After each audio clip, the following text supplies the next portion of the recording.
Hello, this video series is how to use your new budget system.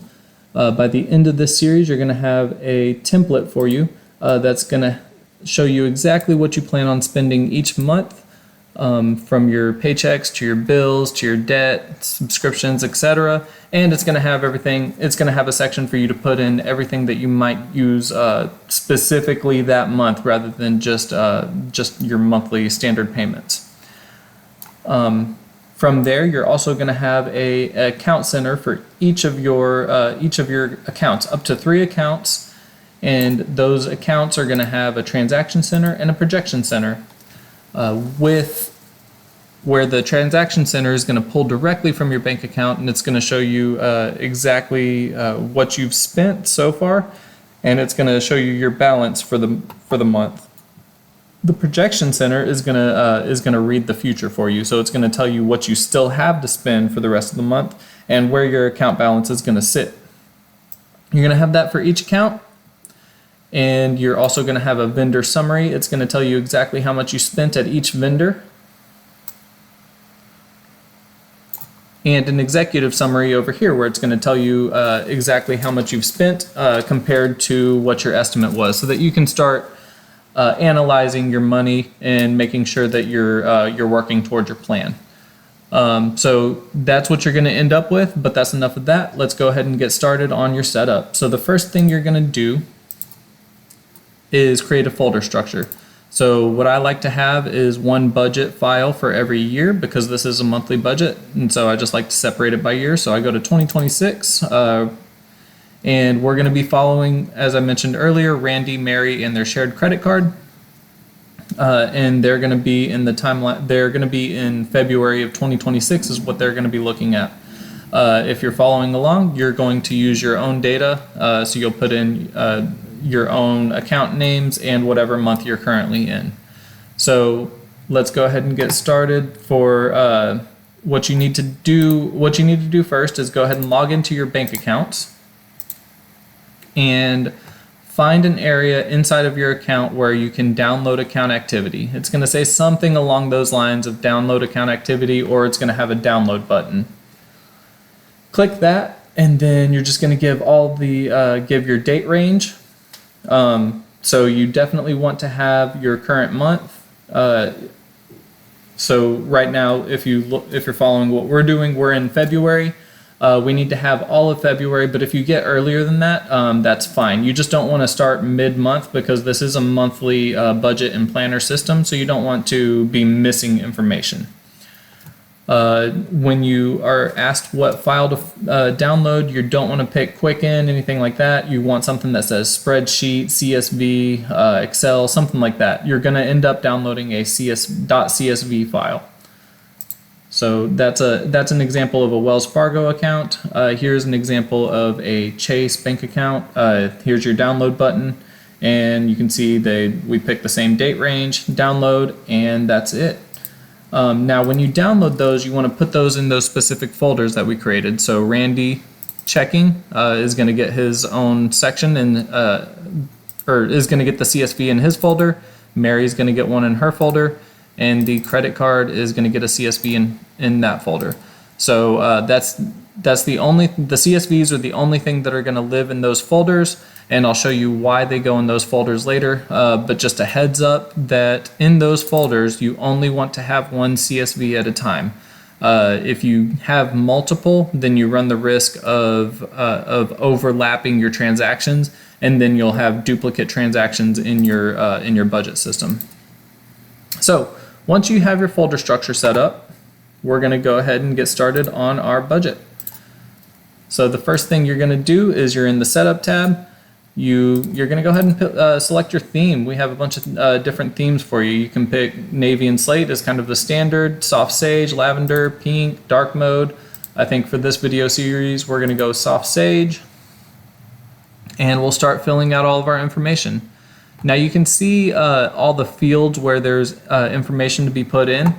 If they are shaded, if they're shaded based on your theme, then that's a section that you can type in. If they're white, you don't want to mess with that. That's going to be auto-populated for you, so just leave those alone. So that's kind of your rule of thumb. If it's shaded, you can type. If it's not, leave it alone.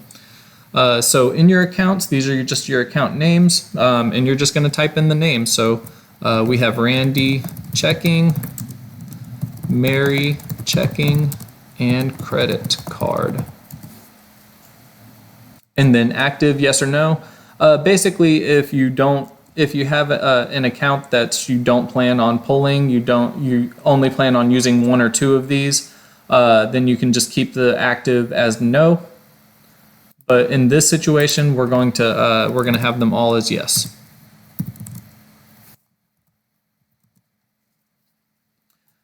Okay, and then that table is done. So for your CSV folder locator, we're just going to give the folder paths that we created for each of these, where we put each of these CSVs. So you're going to go into your File Explorer and go to Randy Checking. We're just going to pull this. We're going to click here and copy that link and paste it right in there. And that's going to tell this file where to pull the CSVs from. Now let's do the same thing for Mary. And then the same thing for the credit card.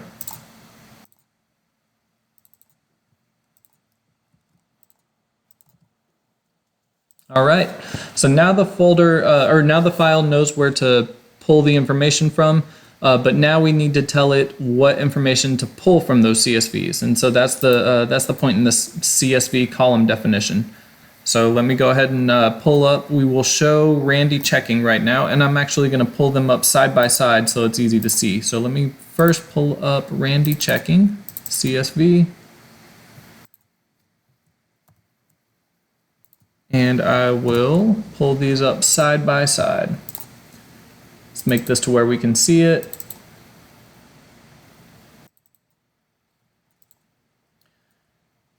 And so you can see we need a little bit of information from this. And all of your CSV files are going to be sorted in some kind of a way to where there's a column for a date, a column for a description, and then some type of column for an amount. Those are really the key pieces of information that we need from this. So, so here's where we're going to input that. So date, it's pretty simple. You just find the column that shows a date. Here we go. And then this column is titled transaction date. And so we're just going to type that exactly as it is. So the date is transaction date. The description is posted description. So we're just going to type that exactly as it is. And then amount convention, you're going to have a few choices here. You have single amount with a couple of options, split columns with a couple of options, and then another single amount with a credit debit indicator. I'm going to show you what each one of these means so that it's actually really simple. So single amount means that you have one column that has all of your amounts. If you look at Randy, you can see that he has credit for his payroll, and then everywhere where he's spending money, he has it under debit. So that's not a single amount. Those are two columns explaining the amount of money that he's spent or earned. So we're going to go with one of these split columns selections. And then both positive, spent, negative. So let's see. If you look at the spent, that's positive credit, and the income is also positive. So it's all positive. So split columns, both positive. We're going to pick that. Now, for the rest of the columns here, we don't have to fill everything out. The selection that we pick here tells you which ones you need to, what you need to fill out. If you don't need to fill it out, it is shown as gray. So because we pick split columns, both positive, we no longer need to fill out single amount. We need to do the debit/spent and credit/income. And these two are asking what columns to pick from. So just like we did with transaction date, posted description, the debit/spent is titled debit. So we're going to just type that directly in. And then the income is titled credit. So we're going to type that in. And let's make sure we don't need to fill anything else out. We are good, everything else is gray, so let's move on to Mary.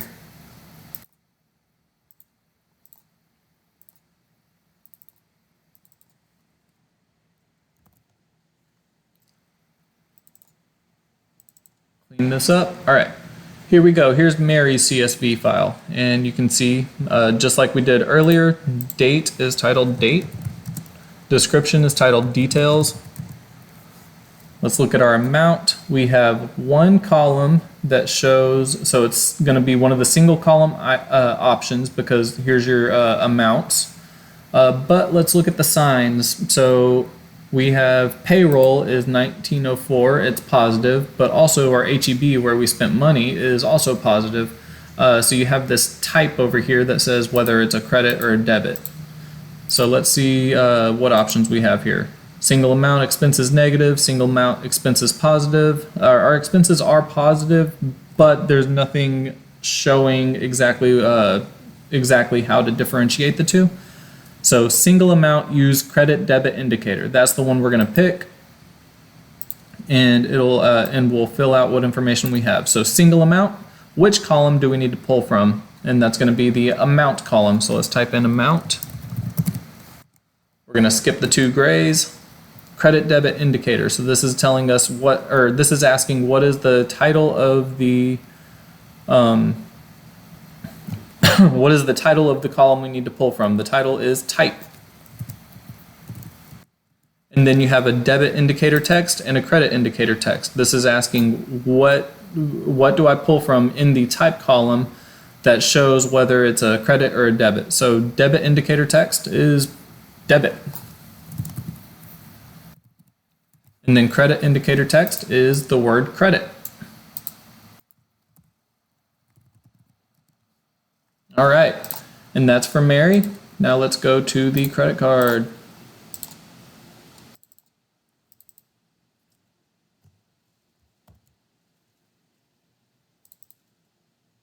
Clean it up, and here we go.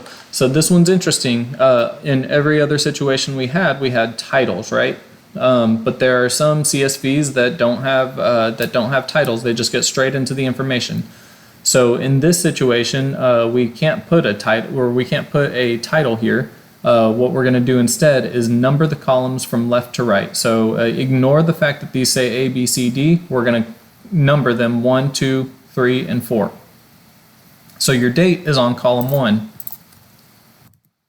Your description is on column 2. And then let's look at our amount convention. We have Amazon is -84, so your expenses are negative.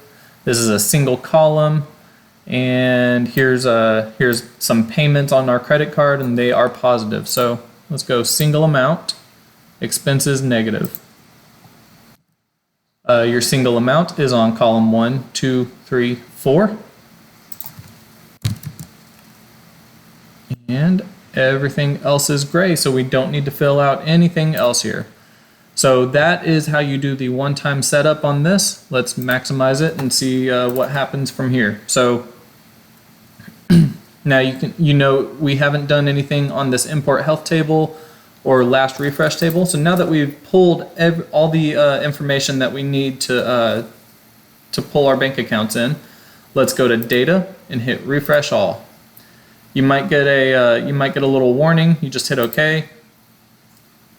And now you can see this import health table has changed. Now we have status is OK, and it shows the number of imported rows for each account. That's great. If your status says something different, or if you get some kind of an error, I have all the different statuses that you can get, and many of the errors that you might get. There's only a few, and they're very easy to solve. So just take a look at the instructions in the troubleshooting section, and it'll tell you what to do. And in a couple minutes, you'll be off and running again. So that's it for this one. This is the one-time setup. You're never going to have to set this up again. The only reason you'll have to come back here is just to check the health of your new import. When you replace your CSV files in here. Every time you do that, you're going to hit refresh all, It's going to pull a new set of rows. It's going to give you a new status, so you can take a look at that. Or if you ever want to change your theme, you can come back here. But that's about it. That's all you have here. In the next video, we're going to set up our templates, set up maybe a couple of rules, and get everything started to where we're populating a monthly view. And that's it for this one. Thank you.